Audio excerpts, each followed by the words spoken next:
Hi dear kids, good morning. This is Srinivasan. Today the topic we are going to discuss from history unit number 7, anti-colonial movements and the British of nationalism. Before going to the class, I am going to give small introduction about this topic. Introduction.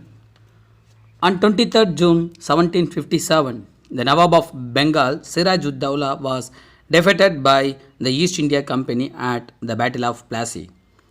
The Battle of orchestrated by Robert Clive, Commander-in-Chief of the East India Company, who managed to get the clandestine support from Mir Jafar, the uncle of Siraj Dawla and the chief of the Nawab's army.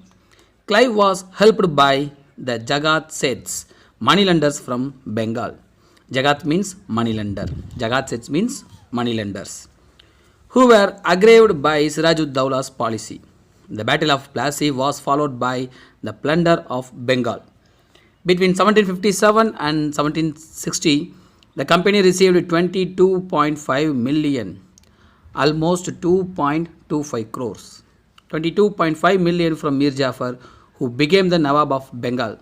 The same money was later invested to propel the Industrial Revolution in Britain, which rapidly mechanized the British textile industry.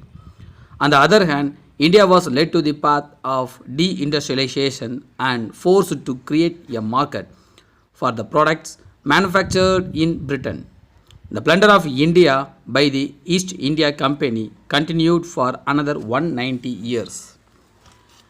After Plassey, the British adopted a policy of territorial expansion. Soon, the remaining parts of the Indian subcontinent came under their control. British brought systematic changes in land revenue administration, army, police, judicial system, and other institutions of governance. The early Indian response to colonial exploitations and the colonial political and elements. The response in the late 18th and early 19th century was restorative in nature. Tribal uprisings and peasants' rebellion made an attempt to restore the old order.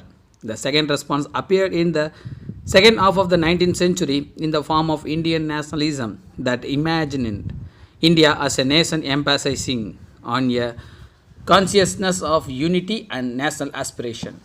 In this lesson, the story of resistance and a varied range of response against British rule in the Indian subcontinent from the early and mid 19th century to the early 20th century are outlined. In the process of nature of British rule, its policies and administrative apparatus, which adversely affected almost all the sections of the society, are analyzed.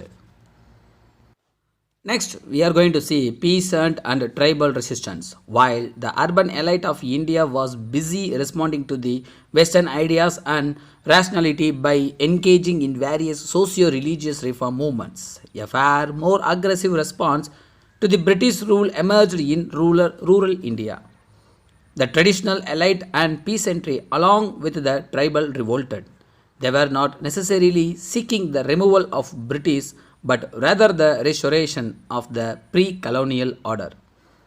The concept of private property rights in land, rigorous collection of land revenue, encroachment of tribal land by the non-tribal people, the interference of Christian missionaries in the socio-religious life of the local people were a few of the many issues which added to the sense of resentment against the British. The tribal people, in particular, started looking at them as invaders and encroachers. The fundamental aspects of various tribal and peasant revolts was that all of them tried to eliminate the most immediate and visible cause of their misery. There were nearly 100 peasant uprisings during British rule. They can be classified into the following categories. Restorative rebellion. Agitation of this type relates to attempts to restore old order and old social relatives. Religious movements. Such agitations were led by religious leaders who fought for the liberation of the local populace by restriction society on certain religious principles. Social banditry. The leaders of such movements were considered criminal by the British and the traditional elite but were looked upon by their people as heroes or champions of their cause. Mass insurrection. Usually leaderless and spontaneous uprising. Leaderless means there is no leader led this type of revolt activities against British. Next, changes in the revenue system. The East India Company restructured the Mughal revenue system across India in such a manner that it increased the financial burden on the peasants. There were no widespread system of private ownership of the land in pre-British India. Similarly, zamindars and other who were to collect revenue and remit it to the government were never given the possession right on land. So the changes introduced by the British in land tenures, as we studied in Standard 9th, significantly altered the agrarian relations. Subletting of land.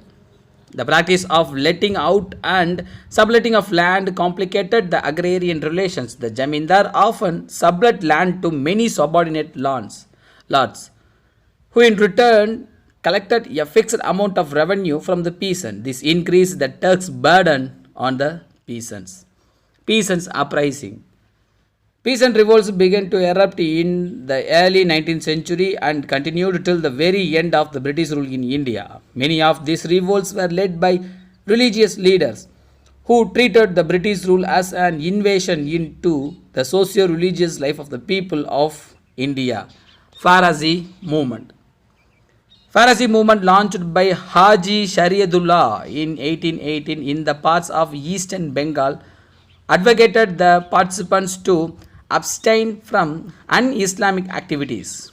This brought him into direct conflict with the zamindars and subsequently with the British, who favored the zamindars to suppress the peasant uprising after the death of Shariatullah in 1839. The rebellion was led by his son Dudu Mian, who called upon the peasants not to pay tax. It gained particularity on a simple doctrine that land and all wealth should be equally enjoyed by the common folk. Dudu Mian laid emphasis on the egalitarian nature of religion and declared that land belongs to God, and collecting rent or levying taxes on it was therefore against divine law. Large number of peasants were mobilized through a network of village organization. There were violent clashes throughout 1840s and 1850s with the zamindars and planters. After the death of Dudu Mian in 1862, the was revived in the 1870s by Noah Mian. Next we are going to see Wahhabi rebellion in Barasat. The Wahhabi rebellion was an anti-imperial and anti-landlord movement. It organized in and around 1827 in the Barasat region of Bengal. It was led by an Islamic preacher, Titu Mir, who was deeply influenced by the Wahhabi teachings. He became an influential figure among the predominantly Muslim peasantry oppressed under the coercive Jamindari system. However, the fact that the majority of Jamindars were Hindus gave this movement an anti-Hindu expression. On 6th November 1831, the first major attack was launched in the town of Purnia. Titumir immediately declared freedom from British rule. Soon there was retaliation from the British and a large number of troops were sent to Narkelberia. Titumir along with his 50 soldiers were killed in this struggle. In the end, the peasant rebellion clearly showed an awareness of the power structure in rural society and a strong will to restructure authority. The rebels were quite familiar with the political source of oppression demonstrated in their actions against the Jamindar houses, their grain stocks and moneylenders and the merchants at the time. The British state machinery which came forward to protect these local agents of oppressions was also attacked. These characteristics were reflected in the peasant movement of the 20th century too. Tribal uprising. Under colonial rule, for the first time in Indian history, government claimed a direct proprietary right over forest. The British rule and its encouragement of commercialization of forests led to the disintegration of the traditional tribal system. It encouraged the incuration of tribal areas by the non-tribal people such as moneylenders, traders, land grabbers, and contractors. This led to the widespread loss of Adivasi land and their displacement from their traditional habitats. Tribal resistance was therefore a response against those who either introduced changes in the peaceful tribal life or took undue advantage of the innocence of the tribal people. Coal Revolt. One major tribal revolt, the Coal Uprising of 1831 to 32, took place in Chota Nagpur and Singhbhum region of Jharkhand and Orissa. Under the leadership of Bindrai and Singrai, the Raja of Chota Nagpur has leased out to moneylenders the job of revenue collection. The usury and forcible eviction of tribals from their land led to the resentment of coals. The initial protest and resistance calls was in the form of plunder, arson, and attacks on the properties of outsiders. This was followed by the killing of moneylenders and merchants. The tribal leaders adopted varied methods to spread their message, such as the beating of drums and the circulations of arrows, accompanied by the warning to all outsiders to leave. Coles organized an insurrection in 1831 to 32, which was directed against government officers and moneylenders. The Cole rebels took control of the king's palace.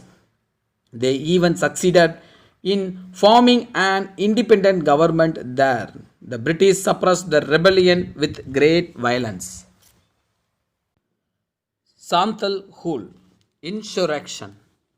Santals scattered in various parts of eastern India when forced to move out of their homeland during the process of creation of Jamins under permanent settlement cleared the forest area around the Rajmahal hills. They were oppressed by the local police and the European officers engaged in the railway construction. Pushed out of their familiar habitat, the Santals were forced to rely on the moneylenders of their subsistence. Soon they were trapped in vicious circle of debt and extortion. Besides, these Santals also felt neglected under the corrupt British administrations and their inability to render justice to their legitimate grievances. Outbreak. Around 1854, activities of social banditry led by a person named Bir Singh was reported from different places. These were directed against Mahajans and traders. Following this, Bir Singh was summoned to the Jamindari court, where he was beaten up and humiliated.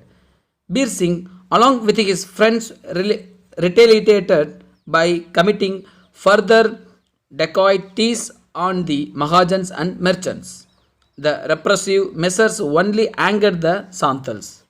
In 1855, two Santal brothers, Sindhu and Kanu, proclaimed that they had received a divine message from the god, asking them to lead the rebellion. On June 30, 1855, they announced the god has ordered them to slaughter all the Mahajans and Daroga, to banish the traders and Jamindars and all rich Bengalis from their country, and to fight all who resisted them, for the bullets of their enemies would be turned into water. Two Daragas were killed by the Santal crowd. By July 1855, the rebellion has taken the form of open insurrection against the Mahajans. The Jamindars and the British officials, they marched with bows, poisoned arrows, axes and swords, taking over the Rajmahal and Bahalpur by proclaiming that the company rule was about to end. In response, villages were raided and properties destroyed by the British. Nearly 15 to 25,000 rebels were murdered before the insurrection was finally suppressed. These events compelled the British government to restructure their policies towards the tribal people. In 1855, an act was passed to regulate the territories occupied by the Santals. The act formed the territory into a separate division called Santal Pargana Division. Munda Rebellion. One of the prominent tribal rebellions of this period occurred in Ranchi, known as Ulgulan Rebellion, Great Tumult. The Munda people were familiar with the cooperative or collective farming known as Kunkati, joint holding land system. It was totally eroded by the introduction of private ownership of land and the intrusion of merchants and moneylenders. The Munda people were also forcefully recruited as indentured laborer to work on plantations. The corrupt police, lack of access to justice, and the disillusionment with Christian missionaries aggravated the miseries of Munda people. In the 1890s, tribal chiefs offered resistance against the alienations of tribal people from their land and impositions of the Bith Behari or forced labor. The movement received an impetus when Birsa Munda declared himself as the messenger of God. Birsa claimed that he had a prophecy and promised supernatural solutions to the problem of Munda people and the establishment of Bir Sait Raj. The Munda leaders utilized the cult of Birsa Munda to recruit more people to their cause. A series of night meetings were held and the revolt was planned. On the Christmas day of 1889, they resorted to violence. Buildings were burnt down and arrows were shot at the Christian missionaries and Munda Christian converts. Soon, police stations and government officials were attacked. Similar attacks were carried out over the next few months. Finally, the resistance was crushed by and Birsa Munda was arrested in February 1900, who later died in jail. Birsa Munda became a folk hero who is it this day celebrated in many folk songs. The Munda rebellion prompted the British to formulate a policy on tribal land. This Chota Nagpur Tenancy Act 1908 restricted the entry of non-tribal people into the tribal land. Thank you guys. I will meet you on following videos. Bye bye from Srinivasan. Love you all. Take care. Thank you.